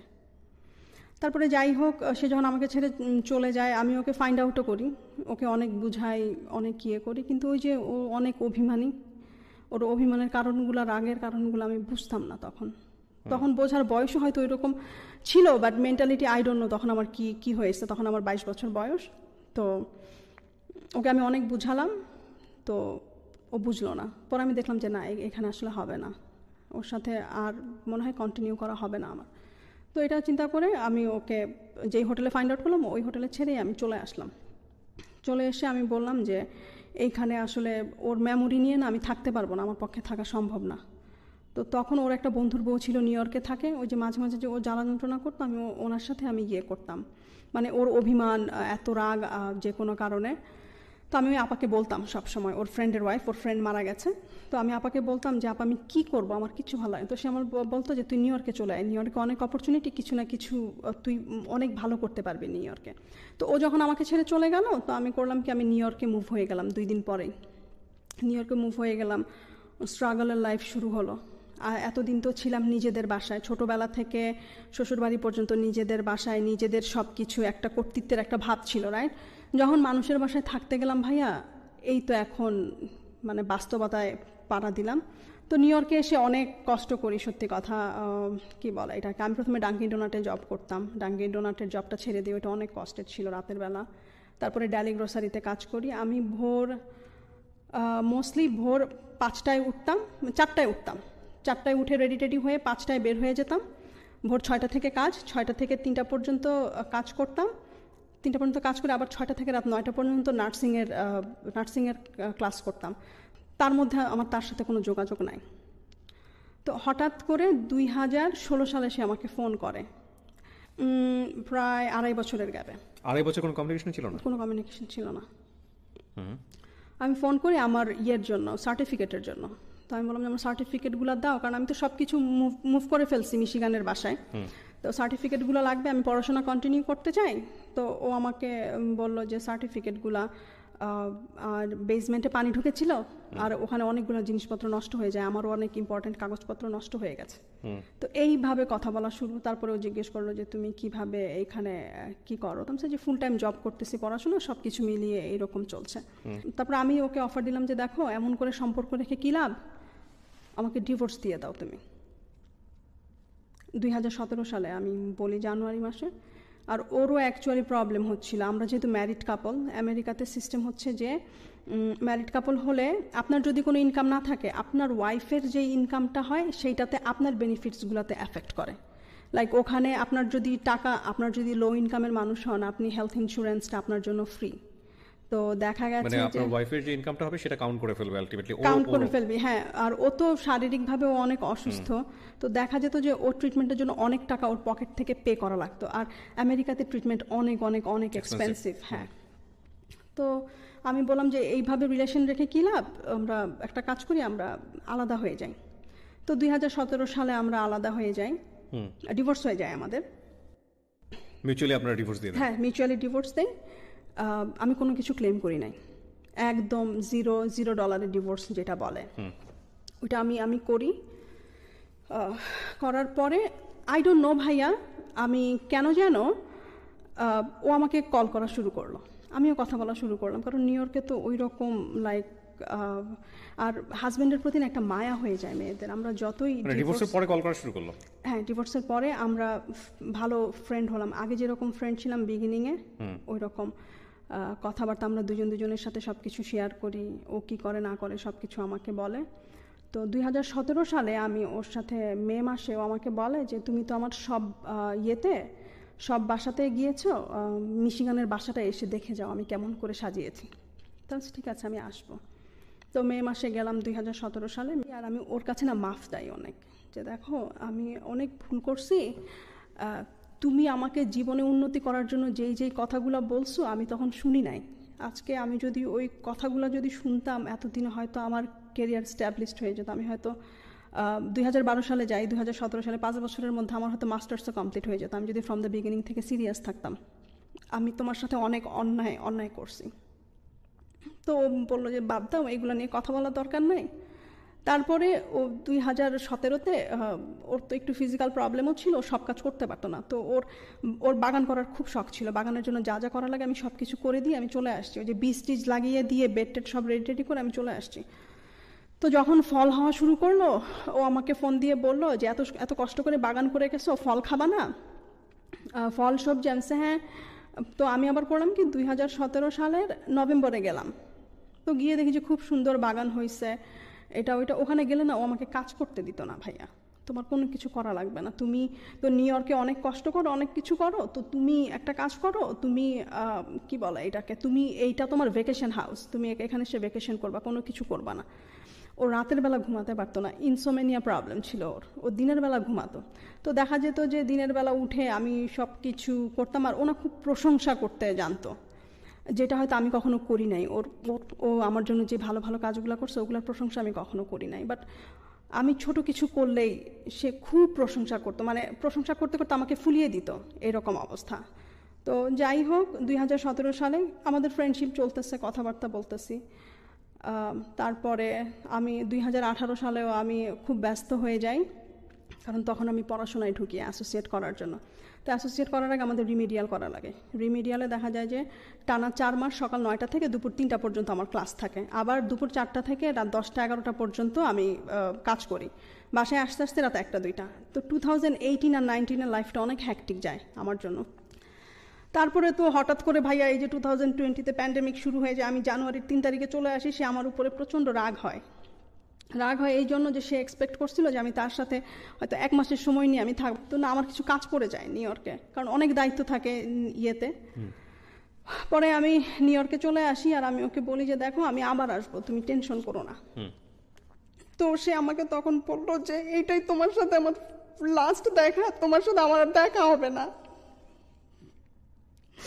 আমি বললাম যে না, তোমার সাথে আমার দেখা হবে। রাতের বেলা ডিনার করার পরে আমি ফেসবুক স্ক্রল করছিলাম, তো হঠাৎ করে আমার একটা ফোন আসে যে মিশিগান লেখা। ওকে। তো আমাকে বলছিল যে আমি হসপিটালের ইমার্জেন্সি কন্ট্যাক্টে তোমার নাম দিয়ে রাখছি। তো আমি মনে করছি যে হয়তো ওর আইসিইউতে হয়তো আমাকে ওইখান থেকে ফোন দিয়েছে মিশিগানে। তো আমি না ফোনটা ধরছি, ধরার পরে আমাকে একটা মহিলা বলতেছে যে my name is Rashima, do you know mister Haq? I say yes, and then she asked me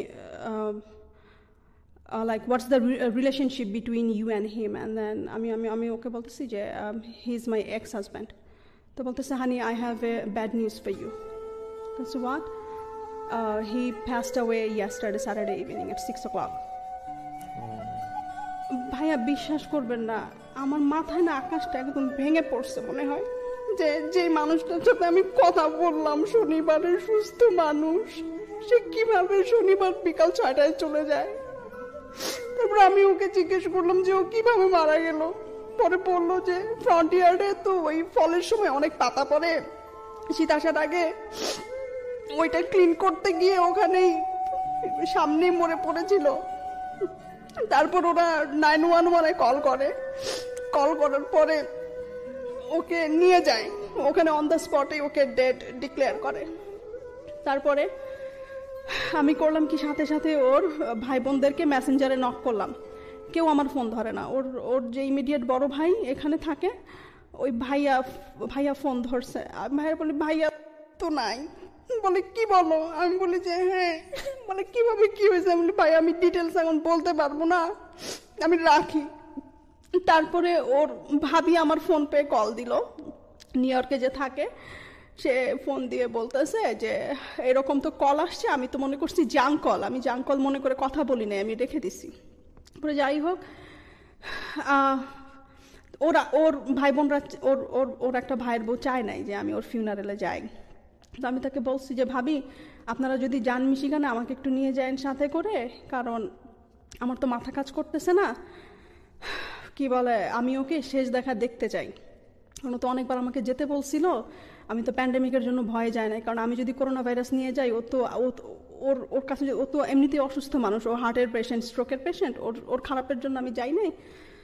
তো আপনারা আমাকে কাইন্ডলি নিয়ে যান। পরে ভাবি বলো যে ঠিক আছে আমি জানাবো। পরে দেখি যে রাত 12:30 বেজে গেছে, জানাই না ভাইয়া, আমার তো টিকিট কাটতে হবে। পরে আমি ওর নেইবারকে কল দিলাম। তো আমি ওরে বললাম যে আমি যদি আসি তুমি কি আমাকে নিয়ে যেতে পারবা? ওকে শেষবারের মতো দেখাতে বলে যে হ্যাঁ পারবো, সমস্যা নাই।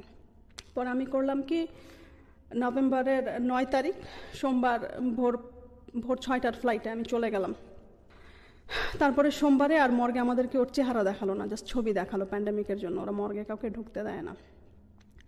তারপরে মানডেতে আমি ওর বাসায় আসলাম দুপুরবেলা। বাসায় এসে দোতলায় উঠলাম, উঠে ওর বিছানাতে গিয়ে কিছুক্ষণ আমি 5 মিনিট ওর বিছানাটা, ওর গায়ের স্মেলটা আমি নেওয়ার চেষ্টা করছিলাম ওই বিছানা থেকে। তো হঠাৎ করে না কেন জানি ভাই আমি ওর বেড সাইড ড্রয়ারের টেবিলটা আমি খোলার পরে ওখানে লেখা রাহিমা আফরোজা, আমার ফোন নাম্বার, আমার বাসার অ্যাড্রেস নিউ ইয়র্কের। তারপরে না আমি ওই খামটা পাই, এনভেলপটা, ওখানে দেখি যে একটা লকারের চাবি আর মোটামুটি ভালো একটা অ্যামাউন্ট, যেটা দিয়ে কিনা আমি সারা জীবন যদি এটাকে প্রপার ইউটিলাইজ করি মোটামুটি ভালোভাবে আমি চলতে পারবো। তো ওই জিনিসটা আমি দেখি, ওই জিনিসটা দেখা ক্যাশ ছিল না, ওগুলো ফিক্সড ডিপোজিটের নমিনি ছিলাম আমি। ও ফিক্সড ডিপোজিটের কাগজগুলো আপনি পেলেন? এটা আপনি বিয়ের আগে মানে কখনোই জানেন নাই? আমাকে কখনো বলে নাই, এর জন্য বারবার বলতো যে তুমি আসো মিশিগানে। আমি এখন রিয়েলাইজ করতেছি। তারপরে ফিক্সড ডিপোজিটের কাগজগুলো পাই। প্রথমে আমি একটা নমিনাল অ্যামাউন্ট মনে করছিলাম, আমি তো আমার মাথা ঠিক ছিল না। আমার 2টা ভাসুর গেছিল মিশিগানে, ওনারাই নিউ ইয়র্ক থেকে সবকিছু অ্যারেঞ্জ করছে ওকে দাফন করার জন্য। আর ওখানে তো দাফন করতে গেলে একটা হিউজ অ্যামাউন্ট লাগে ভাইয়া, $9,000 মতো লাগে। তো ওর ভাইরাই এটা করে। আমি বলছিলাম যে আমি কন্ট্রিবিউট করতে চাই। ভাইয়ারা বলে যে না, আমাদের নিয়ত ছিল যে ওর কিছু হয়ে গেলে আমি পে করবো, এটা আমি পে করবো, তোমার কোনো কিছু করার দরকার নেই। পরে আমি তো একটা নমিনাল অ্যামাউন্ট প্রথমে মনে করছিলাম সোমবারে বিকালবেলা। তো ওকে মঙ্গলবারে দুপুরবেলা আমরা দাফন করে আসলাম বিকালবেলা বাসায়। আসার পরে মঙ্গলবারে তো আমরা সবাই টায়ার্ড মেন্টালি ফিজিক্যালি। আর ওই বাসায় যাওয়ার পরে ভাই আমি পানি আর ইয়ে জুস ছাড়া আমি আমার গলা দিয়ে আমি কোনো সলিড ফুড নামাতে পারি নাই। মানে মনে হয়েছে যে এখানে যা কিছুই আমি খেয়েছি এই বাসায় আমি ওর সাথে খেয়েছি, আমি তো একা কখনো কোনো কিছু খাই নাই। তো আমি 4 দিন ছিলাম ও মারা যাওয়ার পরে ওখানে। তো মঙ্গলবার ওকে যখন দাফন করতে যাই, ওকে যখন দেখি ফিউনারাল হোমে, তখন আমি বলি যে আমি তো তোমাকে দেখতে আসছি, এবার তুমি চোখ দুইটা খুলো, তুমি একটু দেখো।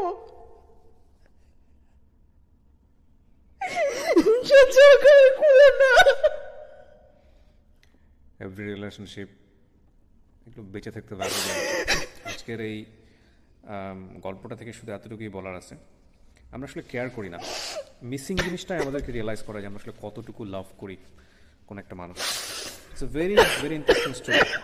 And the most important thing is that ওনাকে যেই জিনিসটা ওনার কাছ থেকে সবই আমার শোনা গল্প। I didn't query this because this is a very great limitation of this kind of story. ওনাকে যেই বিষয়গুলো উনি প্রপার্টিগুলো নমিনি করে গেছে, এটা ওনার কাছ থেকে শোনেন যে জীবন অর্থ। হ্যাঁ, তারপরে আমি তো নমিনাল মনে করি, ওইটা নমিনাল একটা অ্যামাউন্ট মনে করছি। যাই হোক, সে যখন এইটা আমি তার ভাইয়ের কাছে গেলাম, ডাক্তার ভাইয়ের কাছে গিয়ে আমি বললাম যে ভাইয়া, যে ও তো এটা দিয়ে গেছে আমাকে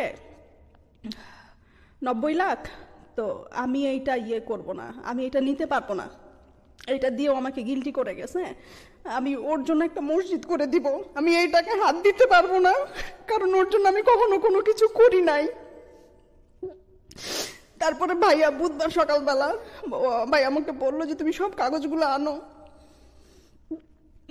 এনে দেখে যে আমাকে বলে যে রোজা, এখানে তো 90 লাখ না, এখানে তো 1,70 লাখ। তো আমি বলি ভাইয়া বিশ্বাস করেন আমি এগুলোর কিচ্ছু জানি না, আরো এগুলা করে আমার আরো গিল্টি করে দিয়ে গেছে, কারণ ওর জন্য আমি কিচ্ছু করতে পারি নাই। আর এই অপরাধ বোধ আমার সারাটা জীবন কাজ করবে। মারা যাওয়ার আগে 27শে অক্টোবর সবসময় আমার জন্মদিনে গিফট পাঠায়। তো 2019-এ ও $1,600 দিয়ে একটা কোট কিনে আমার জন্য পাঠায়। আমার জীবনের সবচেয়ে দামি গিফট ছিল ওইটা। তারপরে 2020-তে যখন আমার জন্মদিন হয় 27 তারিখ, আমি ফোন করে বলি আজকে আমার জন্মদিন। বলে কি ইদানিং কিচ্ছু মনে থাকে না, সরি আমি তোমার জন্মদিন ভুলে গেছি। সকালে কথা বললাম, রাত্রে ফোন করেছে আমাকে, ফোন করে বলে রামনি তুমি আমার কাছে কোনো টাকা ধার পাও? ওর মাঝে মাঝে যখন ওর একটু ফাইন্যান্সিয়াল ক্রাইসিস ছিল 17-18, তখন ওর ফ্ল্যাটটা বিক্রি হয় নাই। তো আমি ওকে বলেছি যখন তোমার টাকার দরকার হবে আমাকে বলবে, আমি তোমাকে হেল্প করব। তো যখন যা লাগতো আমি দিতাম, কিন্তু কখনো জিজ্ঞেস করতাম না যে তুমি কবে ব্যাক করবে কি নাকি। আমার মধ্যে একটা জিনিসই কাজ করতো অলওয়েজ, যে ওর জন্য আজকে আমি আমেরিকাতে, ওর জন্য আমি ইনকাম করতে পারতেছি, ওর জন্য আমি আমার ক্যারিয়ার বিল্ড করতে পারতেছি। ও যদি আমাকে না আনতো তাহলে এগুলো কোনো কিছুই আমার দ্বারা করা সম্ভব হতো না। আমি আমার ফ্যামিলিকে কম বেশি হেল্প করতে পারতেছি, আমার চারপাশের মানুষজনদেরকে হেল্প করতে পারতেছি। তো আমি না সারা জীবন ওর কাছে কৃতজ্ঞ ভাইয়া, সত্যি কথা। তো আমি ওর কাছে সবসময় ক্ষমা চাইতাম, তুমি আমাকে ক্ষমা করে দিও। তো আমাকে বলে আমি তোমাকে অনেক আগে ক্ষমা করে দিছি, তুমিও আমাকে ক্ষমা করে দিও। তো 27 তারিখে ফোন করে বলে তুমি আমার কাছে কোনো টাকা পাও কিনা। আমি বলি যে না, তুমি যা টাকা নিয়েছো সব আমাকে ফেরত দিয়ে দিছো। বলে ইদানিং আমার কিচ্ছু মনে থাকে না। তারপরে আমার ভাসুর আমাকে বলল যে ওখানে 1,70 লাখ, আর তোমার ইন্টারেস্ট আরো 13-14 লাখ টাকা। তারপরে এই যে ভাই, আমি আজকে সকালে ফাইন্ড আউট করতে পারছি ওর ভাই যেটা এখানে থাকে সেন্ট্রাল রোডে, উনি খুব ভালো মানুষ। এই আমাকে বলতেছিল যে ওর একটা প্রায়োরিটি অ্যাকাউন্ট আছে ব্যাংকে, ওইটাতে মেম্বার হতে গেলে অ্যাটলিস্ট 20 লাখ টাকা জমা দেওয়া লাগে প্রায়োরিটি মেম্বারশিপের জন্য। তো তুমি জানো কি না? ওর ভাই আমাকে বললো যে ওর প্রায়োরিটি অ্যাকাউন্ট আছে। তো আমি বললাম আজকে সকালে ওই যে ডিপোজিট স্লিপ করতে গিয়ে দেখি ওই প্রায়োরিটি অ্যাকাউন্টে আরও 30 লাখ। 2 কোটির উপরে সবকিছু নমিনি আপনি? হ্যাঁ, ওর এবি ব্যাংকের নমিনি। আপনাদের ডিভোর্স হয়েছিল কত সালে? 2017-এ। 2017-এ ডিভোর্স হওয়ার পরে উনি চাইলে নমিনিগুলো চেঞ্জ করে ফেলতে পারতো? না, ও নমিনি করেছে আমাকে 2019-এ নভেম্বরে। ও ও ওয়াও, এটা কোনো রিলেশনশিপ লাগে না বা কি হয় না, কিছু লাগে না? ওখানে না সে আমাকে হাউস ওয়াইফ দিয়েছে। আচ্ছা। আর সে না এক্স ওয়াইফ কথাটা কখনো উচ্চারণ করে নাই। আমি এটা কিভাবে বুঝেছি, একদিন আমরা বাইরে রেস্টুরেন্টে খেতে গেলাম, তো টেবিল অনেক কম ছিল, তো আমরা একটা টেবিল শেয়ার করলাম। তো একটা লোক জিজ্ঞেস করলো, ও তোমার কি হয়? বলে যে আমার ওয়াইফ হয়। তার 1 মিনিট পর আমাকে জিজ্ঞেস করলো, আমাকে বললো, রামুনি তুমি কি রাগ করছো যে আমি তোমাকে আমার ওয়াইফ বলছি? আপনাদের রিলেশনশিপটা এরকম হলো কেন? আপনি কখনো জিজ্ঞেস, আপনি তো গিল্টি ফিল করেন, সেটা আমি এপিসোড যারা দেখবেন সবাই বুঝবে, ডেফিনেটলি আপনি গিল্টি ফিল করেন, কিন্তু আপনার এই সিচুয়েশন হওয়ার পেছনে যথেষ্ট কারণ ছিল। কিন্তু আপনার এই গল্প শুনে একটা শিক্ষা আমার নিশ্চয়ই এসছে, সেটা আমি শেয়ার করবো আমার দর্শকদের সঙ্গে। কিন্তু এই জীবনটা তো এরকম হওয়ার কথা ছিল না, এরকম কেন হলো আপনার কি মনে হয়? না, ও আমাকে না জিজ্ঞেস করতো যে তুমি কেন সংসার শুরু করো না, তোমার তো জীবন পড়ে আছে, আমার তো জীবন শেষ, তুমি কেন শুরু করো না? তো আমি ওকে বলতাম যে ন্যাড়া বেলতলায় একবার যায়, আমি তো 2বার গেছি, আমার তো শিক্ষা হয়ে গেছে, আমার আর ইচ্ছা নেই। আমার মনে হয় কি যে সংসার করতে গেলে আবার আগে যে প্রবলেমগুলো সাফার করছি, আবার যদি ওইরকম কিছু হয়, এখন একটা ভয় কাজ করে, এখন আর কাউকে বিশ্বাস করতে পারি না, প্রথম কথা। এই অর্থ আপনি এখন যে জীবনে আছেন বা আপনি যা করছেন, তাতে হয়তো অর্থের প্রয়োজন হবে না আপনার লাইফ সেটেল করার জন্য, কারণ আপনি নিজে ইনকাম করতে পারেন। ওনার ফ্যামিলির দিক থেকে কি কোনো ধরনের কোনো চাপ আছে এই অর্থ নিয়ে? না না, ওদের একটাই কথা, ওরা খুব ভালো মানুষ, এটা আমি বলবো। তারা আমার সাথে কখনো খারাপ কোনো কিছু করে নাই, আমার শ্বশুর বাড়ির লোকজন কখনোই না। আমার ভাসুর আমাকে বলছে যে এটা শেষ ইচ্ছা ছিল, আমরা ওর শেষ ইচ্ছার রেসপেক্ট করব, ওদের কারো কোনো সে নাই।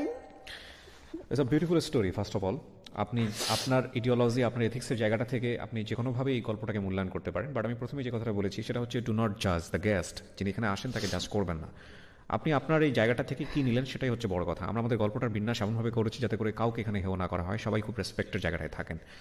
আমি একটা জিনিস বলতে পারি, সেটা হচ্ছে যে ওনাদের ভেতরের যে আন্ডারস্ট্যান্ডিংটা, যেটা সবচেয়ে ভালোভাবে গ্রো করেছে, সেটা হলো ডিস্টেন্স তৈরি হওয়ার পরে। এবং ওই একটা কথা আছে না যে আপনি আসলে যাকে ছাড়ছেন তাকে আসলে আসলেই ছাড়া উচিত কিনা, এটা অভিমানের পর্যায়ে বা রাগের পর্যায়ে গিয়ে ছাড়া কিনা, বা ছাড়লে আসলে স্টে করতে পারবেন কিনা, বা ছাড়ার পরেও ওই মানুষটা আপনাকে আসলে চায় কিনা, অত্যাবশ্যকীয় মানুষ কিনা, সেটা একটু ভেবে চিন্তেই তারপরেই ছাড়া উচিত। তো সেই জায়গাটা থেকে উনি যেটা বলেছেন, খুব সুন্দর করেই বলেছেন যে আমার বয়সটা অনেক অল্প ছিল, আমি বুঝতে পারিনি, কিন্তু উনি যেভাবে ম্যাচুয়ালি অনেক জিনিসগুলো ডিল করেছেন, এই ভদ্রলোক, ওনার হাজব্যান্ড, এক্স হাজব্যান্ড, এবং দেখেন নিঃসন্দেহে উনি খুব ভালো করে এই বিষয়টা বুঝেছেন যে আমাকে ছেড়ে গেলেও কি অদ্ভুত। ওই লোকটার গল্পটা যদি আমি আজকে আনতে পারতাম, ওই লোকটার কাছ থেকে যদি আনতে পারতাম, তাহলে বিষয়টা অনেক চমৎকার হতো। কারণ এত কিছু ছাড়ার পরেও ডিভোর্স হয়ে গেল, সমস্ত কিছু হয়ে গেল, উনি কিন্তু চাইলেই মানে এই প্রপার্টিটা অন্য কাউকে দিয়ে যেতে পারতেন। হ্যাঁ, ডিভোর্স হয়েছে মানেটা কি, তিক্ত সম্পর্ক আমরা যেটা জানি আমাদের সামাজিকতার জায়গাটা থেকে, কিন্তু তারপরেও সবচেয়ে কাছের মানুষের কাছেই সমস্ত প্রপার্টি, ওনার জীবন দশায় যা আছেন সমস্ত কিছু দিয়ে গেছেন। অদ্ভুত সুন্দর গল্প। আমি শুধু একটা প্রশ্ন করেই আজকের এই অনুষ্ঠানটা শেষ করতে চাই, আপনি গল্পটা কেন বললেন এই গল্পটা? কারণ আপনার এই উত্তরের মধ্যেই অনেক বড় মেসেজ থাকবে আমি বিশ্বাস করি। যেই যার উপরে রাগ হন, দুইজন মানে রাগের কি বলে এটাকে, সময়টা না খুব বেশি দীর্ঘ করবেন না। রাগ হওয়ার সাথে সাথেই জিনিসটা মিউচুয়াল আন্ডারস্ট্যান্ডিংয়ের ভিতরে সমাধান করার চেষ্টা করবেন। কারণ রাগ ও অভিমান না মনের মধ্যে পুষতে পুষতে একসময় এমন বড় হয়ে যায়, তখন এটা ডিভোর্সের আকারে চলে যায়। তো আমি বিশেষ করে মেয়েদেরকে বলবো যে কারো হাজব্যান্ড যদি ইন্ট্রোভার্ট টাইপের হয়, তাদের সাথে যাতে বেশি বেশি কথা বলে, তাদের সাথে যাতে ফ্রেন্ডলি হয়, হাজব্যান্ডদের সাথে যাতে ওপেন বুক হয়, স্পেশালি যারা ইন্ট্রোভার্ট টাইপের মানুষ, যারা কোনো কিছু কারোর সাথে শেয়ার করে না। আপনার এই গল্প শুনে অনেক অনেক অনেক মানুষই আপনাকে, যেহেতু একটা সোশ্যাল মিডিয়াতে যাবে, অনেক মানুষই আপনাকে তীক্ষ্ণ মন্তব্য করবে, বাঁকা মন্তব্য করবে, এবং খুব কমন একটা মন্তব্য আসতে পারে যে টাকাটা যদি আপনি না পেতেন, বা যদি আপনার এই ব্যাঙ্ক অ্যাকাউন্টের এই নমিনিগুলো আপনি যদি না হতেন, তাহলে কি কৃতজ্ঞতা বোধ বা ভালো লাগাটা বা ভালোবাসাটা বা আজকের অনুষ্ঠানে আপনি আসতেন কিনা? আসতাম। ওর কথাগুলা বলতে যে ডিভোর্সের পরেও না ভালো সম্পর্ক মেনটেন করা যায় এক্স হাজব্যান্ডের সাথে, ফ্রেন্ডের মতো। প্রিয় দর্শক এবং শ্রোতা, লাইফের আরেকটা এপিসোড আমরা শেষ করলাম। This program is produced by studio of Creativerse and planning and hosting by আমি আর্চিকি প্রিয়া। প্রতিটা গল্পই আমাদেরকে কিছু না কিছু শেখাবে। সম্পর্ক বিষয়টা চর্চার মতো। আমি এটা বলছি মানে যেটা আমার জীবনে সত্য বা আপনি দেখছেন মানে যে আপনার জীবনে সত্য, বিষয়টা এরকম নয়। কারণ এর চেয়েও বড় ভুল, এর চাইতেও বড় রকমের প্রবলেম এটা আমাদের ব্যক্তি জীবনে থাকতে পারে, সেটা হয়তো অন্য রকমই। এই ভদ্র মহিলাটি আজকে এখানে এসে অকপটে নিজের কথাগুলো স্বীকার করেছেন বলেই আজকে হয়তো বা তাকে অনেকেই জাজমেন্টে নেবেন, যেটা আমি প্রথম থেকে বলছিলাম যে ডু নট জাজ হার, বরং নিজেকে জাজ করাটা খুব জরুরি। ওনার এই জায়গাটা থেকে আমরা যদি শিখতে পারি, আমরা যাদের সাথে যেই সম্পর্কে আছি, প্রত্যেকে যে সম্পর্কে আছি, সেই জায়গাটা যদি আমরা একটু রেসপেক্ট বাড়াতে পারি, একটু সফট কর্নার বাড়াতে পারি, একটু যদি ভালোবাসা বাড়াতে পারি, হাজব্যান্ডের জায়গা থেকে হাজব্যান্ড, ওয়াইফের জায়গা থেকে ওয়াইফ, তাহলে এই দুজনের ভিতরেই না খুব চমৎকার একটা ফিউচার হতে পারে। আমরা যেন সেই জায়গাটা মজবুত করি। সো এটাই আজকে বলতে চাই। অনেক বেশি ভালো থাকুন। একটা মানুষের আসলে বাহ্যিক আচরণ দেখেই ওই মানুষটাকে সমস্তভাবে মূল্যায়ন করা যায় না। একটা মানুষের অভিমান দেখেই, রাগ দেখে ওই মানুষটাকে সমস্ত মূল্যায়ন করা যায় না। কারণ আমি সবসময় বিশ্বাস করি প্রতিটি মানুষই ভালো মানুষ, প্রতিটি মানুষই খারাপ মানুষ। আপনি কোনটা নেবেন, কোনটা নিয়ে আপনি সামনের দিকে যাবেন, সেটা ডিপেন্ড করে আপনার কোয়ালিটির ওপর। অনেক ভালো থাকুন। আজকের মতো শেষ করছি। আসসালামু আলাইকুম।